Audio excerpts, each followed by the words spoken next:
आज बनवूया सुका बोंबील मसाला।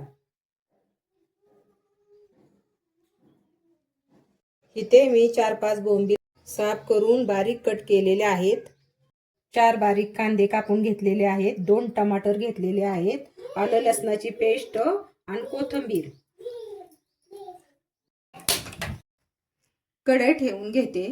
3 चमचे तेल टाकलेलं आहे। चिरलेला कांदा छान परतून घ्या। कांद्याला छान असा ब्राऊन कलर आलेला आहे। चिरलेला टमाटर टाकूया। अद्रक लसूण पेस्ट हे छान असं मिक्स करून घेऊया। मिक्स केल्यावर थोडीशी धना पावडर, थोडा गरम मसाला, अर्धा चमचा मिरची पावडर, चवीनुसार मीठ। कट केलेले बोंबील स्वच्छ धुवून पाण्यात ठेवलेले होते 5 मिनिटं। बोंबील टाकून घेऊया। थोडंसं पाणी टाकूया, अर्धा ग्लास।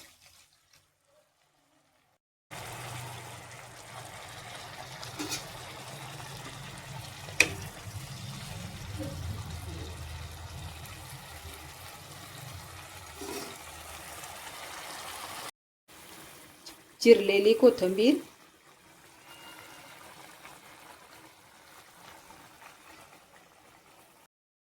पंधरा मिनिटं छान अशी शिजवून घेऊया।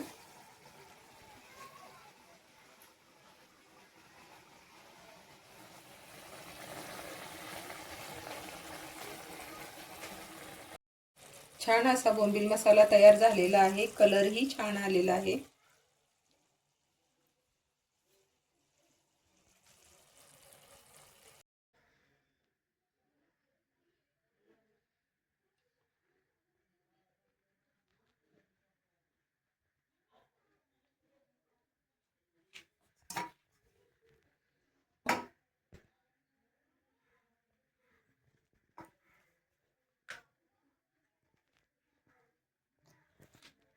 व्हिडिओ आवडल्यास लाईक करा, शेअर करा, कमेंट करा। धन्यवाद।